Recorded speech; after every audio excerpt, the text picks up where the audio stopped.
미국 대선에서 조 바이든 후보가 당선되면서 국내에서도 기후변화에 대한 관심이 높아지고 있습니다.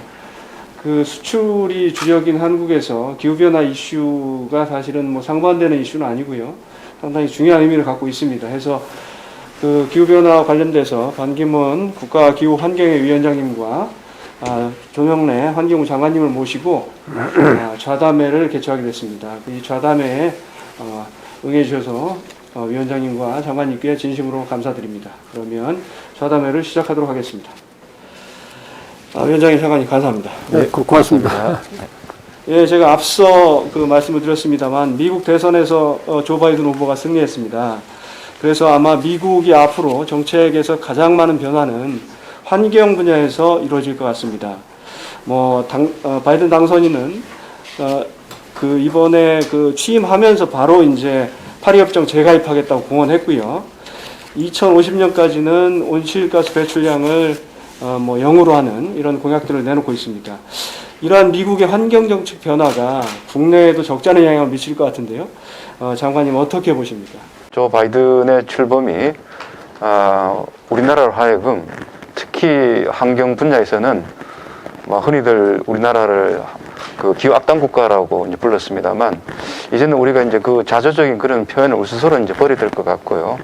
저는 우리 부에서는 이제부터는 우리 한국이 환경 추격 국가에서 선도 국가로 이제는 발돋움하는 그런 계기가 이번에 만들어질 것을 보고 있고요. 실제 그렇게 하지 않으면 우리 수출이라든가 외교라든가 또 국내 여러 가지 산업 정책이라든가 이런 측면에서 굉장히 어려움이 많습니다. 따라서 환경을 중심으로 하는 우리 사회의 대변화 내지 변신, 이제는 피할 수 없는 선택이라고 봅니다. 예, 장관님 말씀대로 이제 패러다임의 변화인데요. 위원장님은 누구보다 미국에 대한 그 정계도 밝으시고 기후변화 이슈도 밝으신데 어떻게 보십니까? 우선 이제 장관님 말씀하신 대로 아주 큰 변화가 일어날 것 같습니다. 기후 환경에 대처하는 이러한 그 국제사회 노력도 많은 그 영향을 받았습니다. 정치적, 심리적, 또 아주 실질적 영향을 많이 받았는데, 우선은 바이든 대통령 당선자께서 자기의 그 3대 대통령으로서의 3대 그 전투, 배틀, 그걸 이야기하면서 첫째는 코로나 바이러스를 퇴치시키겠다. 그 전투.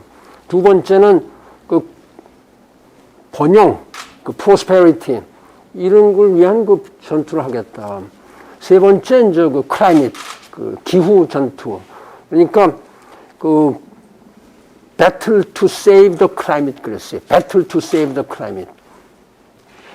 그리고 다자주의가 다시 이제 돌아오죠. 그래서 저희가 그 첫 해에 기후 변화에 관한 정상회의를 소집을 하겠다 이렇게 발표를 했지 않습니까? 그렇게 하고 민주주의 정상회의를 소집을 하겠다 첫 해에 이렇게 두 가지 아주 중요한 그 이야기를 이렇게 했는데 참 아주 저로서는 또 특히 대한민국처럼 국제적인 어떤 다자주의에 많이 의존해야 되는 나라로서 정치적으로도 그렇고요. 안보도 그렇고 또 통상면에서도 국제 통상이 아주 자유롭게 잘 돼야 되는데 이 모든 것이 세 가지 틀이 다 깨졌지 않습니까? 지금 지난 4년 동안 이것이 회복되는 것이다 이렇게 생각합니다. 또 지금 바이든 대통령이 기후변화에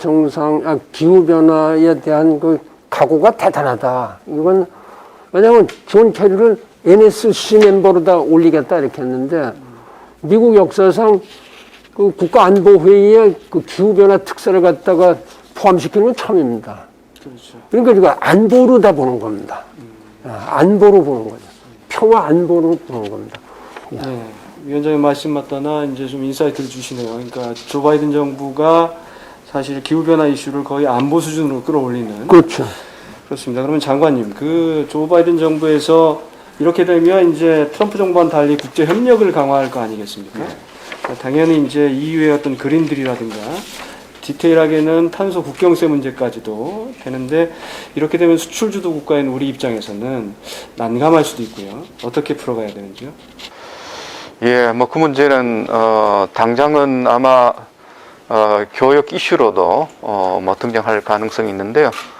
일단 우리 정부 차원에서는 일단은 뭐 준비는 하고 있습니다. 국조실이 중심이 돼서 산자부 우리 부가 이미 검토를 하고 있는데 뭐 말씀하신 대로 우리 주력 경제가 탄소 집약 경제고 또 수출도 대부분 그런 제품을 이제 수출하기 때문에 지금 같은 그런 고탄소 제품은 이제 더 이상 수출을 이제 못하기 때문에 그런 주력 그 상품들을 빨리 저탄소 어떤 그 생산 방식을 이제 빨리 그 강구를 해서 저탄소 내지는 탈탄소 제품으로 만드는 것은 시급한 지금 과제입니다.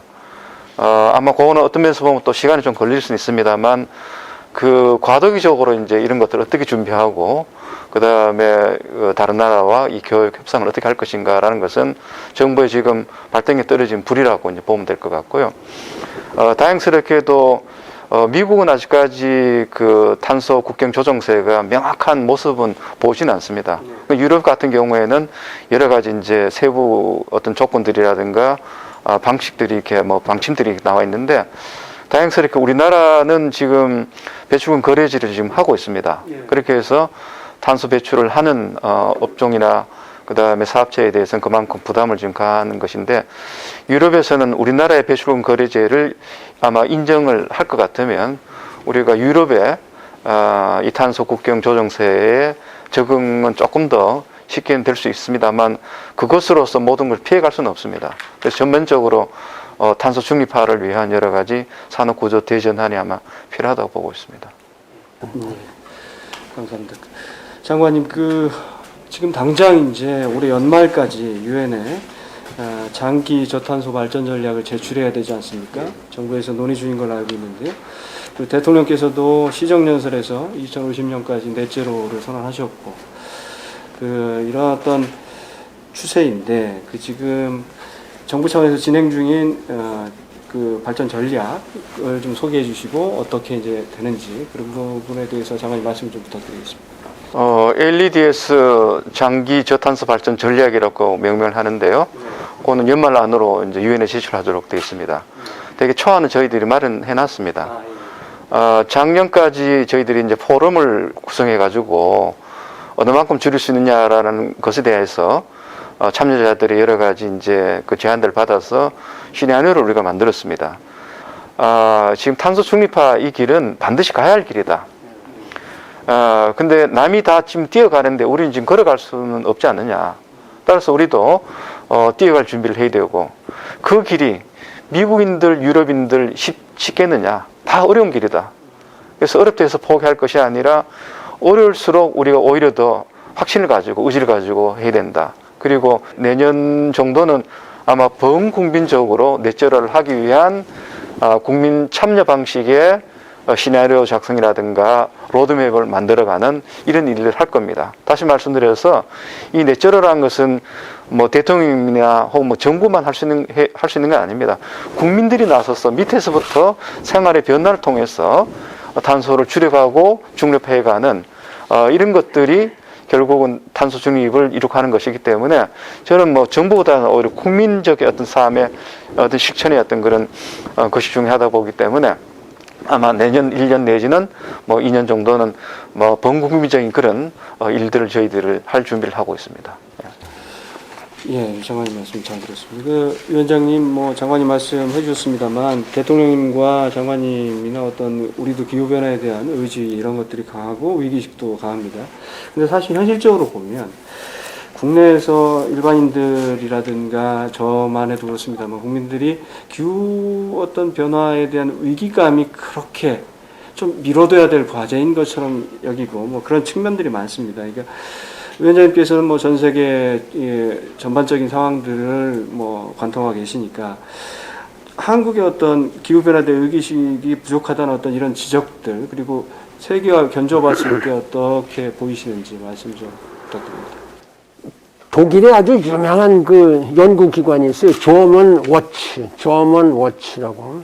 여기에서 이제 그래도 OECD 국가라든지 그 할 만한 잘 사는 나라들을 61나라를 뽑아서 이제 그 기후 대응을 어떻게 하고 있느냐 이런 걸 수치로 만들었어요. 그 이제 그 그 CCPI라고 해서 Climate Change Performance Index, 네.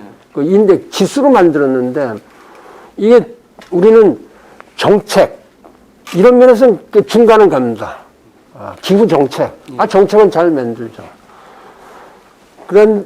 하여튼 그런데 실제상 그 하는 거, 행동 거기에서는 좀 완전히 거의 꼴찌인 수준에 갑니다. 예를 들어서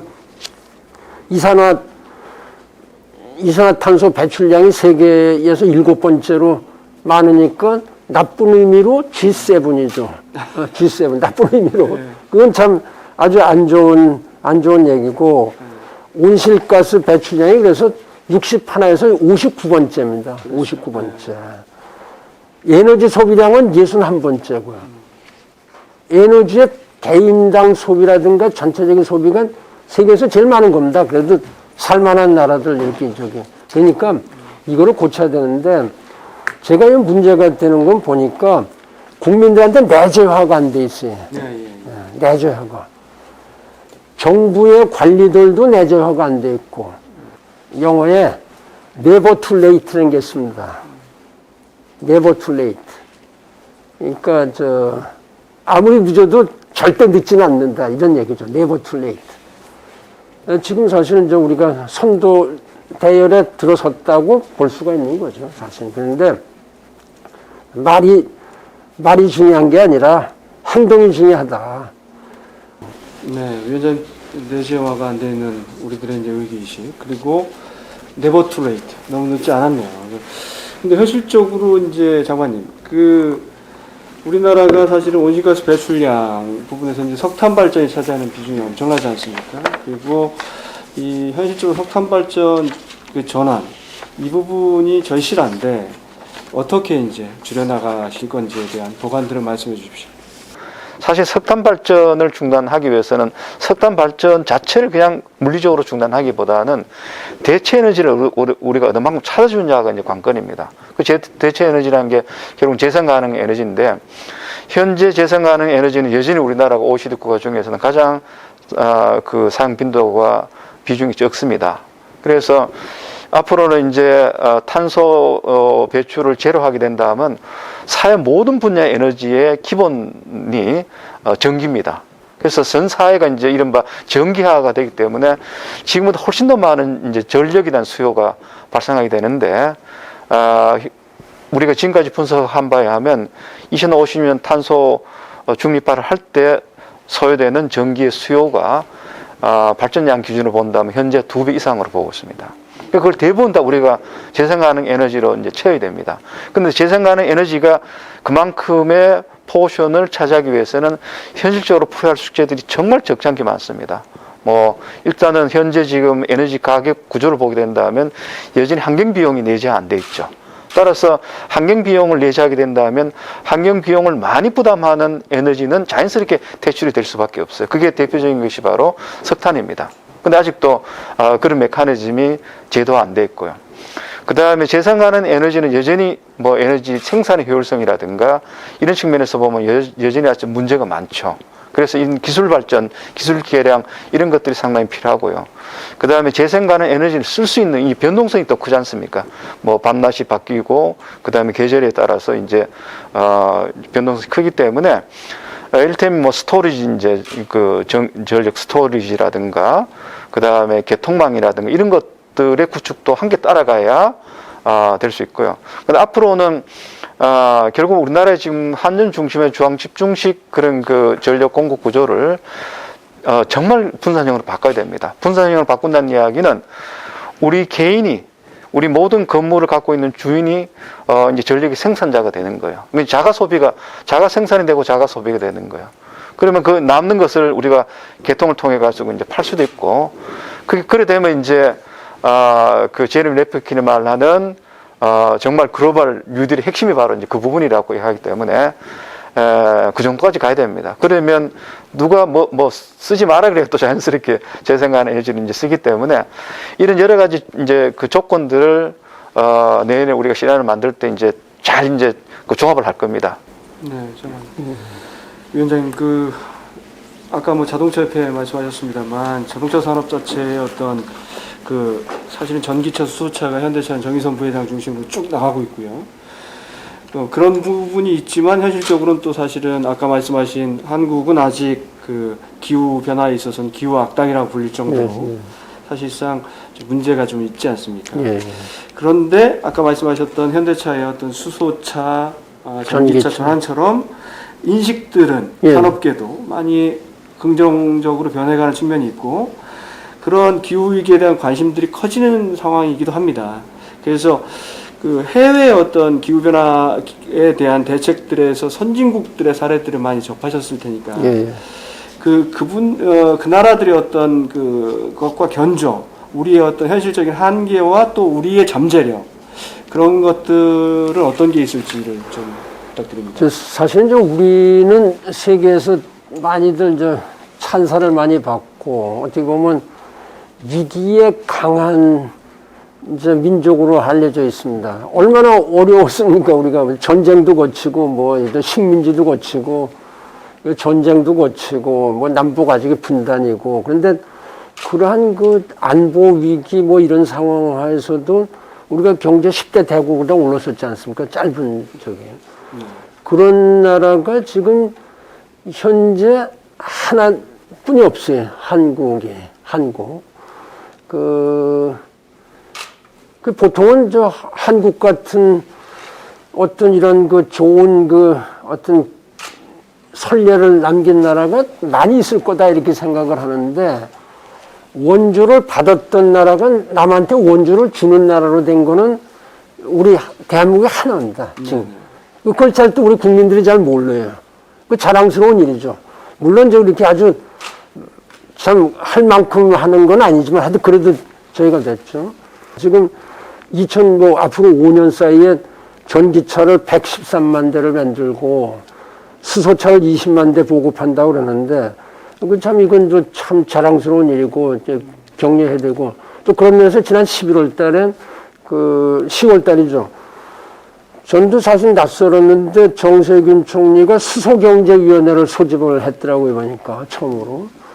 이런 게 이제 정부에서 해줘야 되는 일이다 이렇게 생각합니다. 수소경제위원회를 정부 차원에서 총리가 주재를 하고 뭐 환경부 장관이 가시고 다 산자부 장관이 이렇게 가셨는데 그런 거를 적극적으로 육성을 해야 된다. 저는 뭐 이런 생각입니다. 그래서 막 국내에 여러 가지 어려운 점도 많이 있습니다만은 비전을 좀 미래지향적인 비전을 갖는 것이 중요합니다. 그렇게 하고 제가 이제 진짜 이런 건 좀 언론에 좀 협조가 필요한데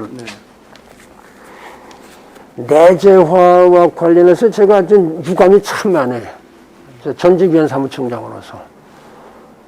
이래서는 안 되는데. 그러면 지금 유엔이 SDG라는 걸 발표했지 않습니까? 제가 이걸 맨날 이거 차고 오고 다니는데, 이게 이제 유엔이 정한 배지입니다. 이게 17개, 17개, 여기 기후변화가 들어가 있죠.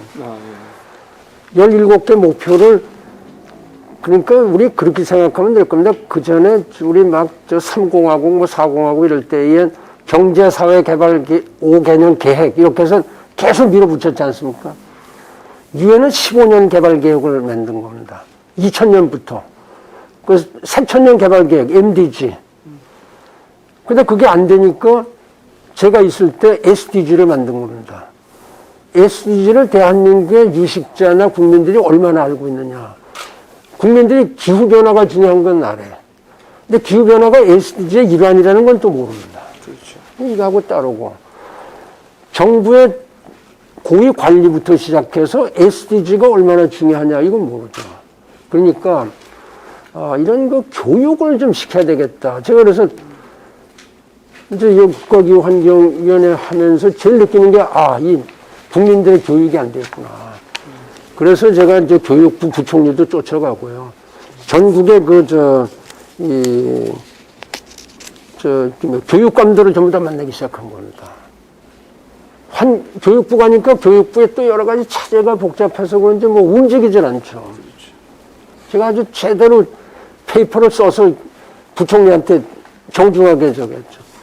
환경부에 환경교육 담당관이 있는데 그게 유일한 겁니다, 지금. 그러나 환경부 교육 담당관이 뭐 과장쯤 돼서 무슨 놈의 전국 교육을 시킵니까? 그래서 제가 원 바이 원 그냥 이제 교육감들을 이제 접촉을 하기 시작합니다. 제가 편지를 10분한테 전부 다 썼어요. 개인 편지를. 진짜 우리 학생들 내재화를 위해서 기후환경 교육을 좀 시켜주십시오. 서울시에서 생태교육 시키죠. 뭐 몇 군데서 해서 이래 소문이 나니까 그러면 그 교육감 회의가 한 번 있으니까 오라고 그래서 제가 지난달에 청주 오송에 가서 17분 교육감님들 앞에서 그 좀 한번 그 호소를 했습니다. 초등학교부터 이게 몸과 살에 피와 살이 되도록 교육을 좀 시켜야지 우리나라 장려 없습니다. 이렇게 하면 전 세계가 다 이렇게 환경에 대해서 하는데 정부만 나서도 됩니까? 아까 저 장관님 말씀하셨죠. 기업 시민들이 다 같이 해야 되거든요. 이런 거 저 언론에서 도와주지 않으면요 진짜 이거 힘듭니다. 예, 위원장님 그 환경 교육의 중요성까지 언급해 주셨고, 장관님 물론 뭐 그런 한계가 있긴 하지만 최근 들어 환경부가 노력하면서 산업계도 그렇고 금융계도 그렇고 기후 변화에 대한 인식, 이게 관심 높아진 것 같습니다. 현장 분위기를 누구보다 체감하실 테니까 어떤지 좀 전해 주시죠. 뭐 아시다시피 최근에 이제 삼성물산이나 한전 같은 경우에는 이제 탈석탄화를 이제 이미 발표를 했고, 그다음에 SK 그룹을 중심으로 해서 RE100 이제 그 신청을 하겠다고 하는 그 LG 화학도 이제 준비를 하고 있는 것 같고요. 그다음에 뭐 그거는 이제 우리 환경부가 녹색 산업을 육성하기 위해서 그린 뉴딜 과제 하나로 녹색 금융을 다루고 있습니다. 다루고 있는데 크게 이제 두 가지 정책 과제를 우리가 다루고 있는데, 녹색 산업이 뭔가 일단 분류 체계를 정하게 하고요. 그다음에 이제 그 투자자들이 녹색 산업 분야에 혹은 기업에 투자하기 위해서는 이 기업이 제대로 된 환경 분야의 어떤 그 책임성을 갖고 있느냐, 뭐 또 경영 또 그렇게 할 수 있겠느냐, 이른바 그 ESG를 할 수 있는 혹은 하고 있는 것을 우리가 뭐 평가를 해가지고 그걸 이제 정보로 투자자들 제공하는 이제 그런 두 가지를 하고 있습니다. 그래서 지금 기업들이 RE100 선언하거나 뭐 등등을 하는 거는 그만큼 ESG 경영을 이제 하겠다는 것의 의지이고, 정부는 그와 관련해서는 여러 가지로 지원을 지금 할 참입니다. 그 다음에 또 놀랍고 또 우리가 힘이 되고 있는 것 중에 하나는 금융업계에서도 스스로 여러 가지 녹색 금융 활성화를 위한 뭐 새로운 어떤 그 경영 방침이라든가 상품 같은 걸 출시를 하고 있고요. 그래서 앞으로 우리나라 기업들이 지금 정부가 우리 60년대 우리 경제 발전할 때 정부가 이제 계획을 세우고 작업을 이제 방출하면서 기업들이 따라오고 산업 구조가 이렇게 전환이 됐듯이, 지금 이제 탈탄소 이제 그 어떤 산업 구조의 전환을 하기 위해서는 LEDS 같은 그런 이제 법에 기초한 어떤 그런 계획을 이제 수립하게 됩니다. 내년에 한번 수립하게 되고요. 그러면 섹터럴 이제 분야별로 어떤 전환을 해야 될지 그 전환의 로드맵이 나오면 우리가 지원책을 이제 투여해가지고 업계가 스스로 이제 변해갈 수 있는 이제 그런 길들을 이제 마련해줄 참인데요. 제가 지금까지 쭉 그 2050 넷제로와 관련해서 고민을 많이 하면서 관건이 어디 있냐 하면 결국 산업계에 있는 것 같아요.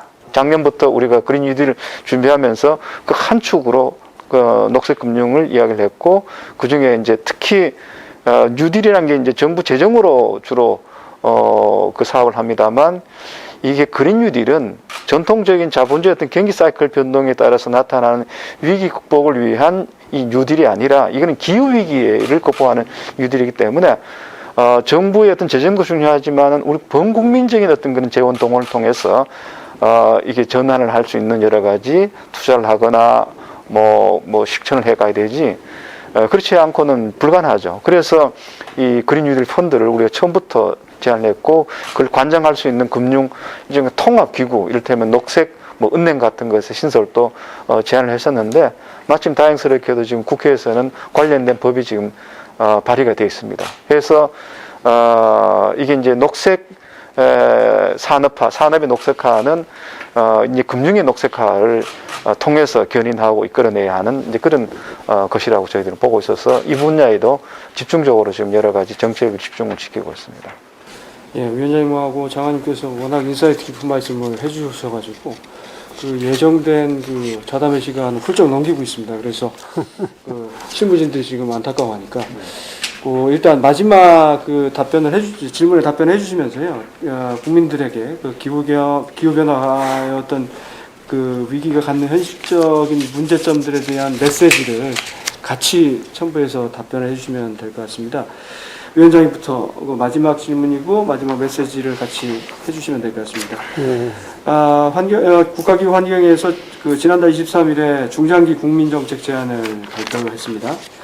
그 핵심 내용이 물론 보도는 됐습니다만 간략하게 설명을 더 해주시고, 사실은 그 작년에 계절관리제 하면서 뭐 나온 내용들하고 어떤 차별화된 포인트가 있을 것 같습니다. 그 말씀을 해주시면서 대국민 메시지를 같이 해주시면 저 중장기 정책을 발표를 했죠. 그거는 작년에 발표했던 단기 그 계절 관리제를 중심으로 한 단기 정책을 한 겁니다.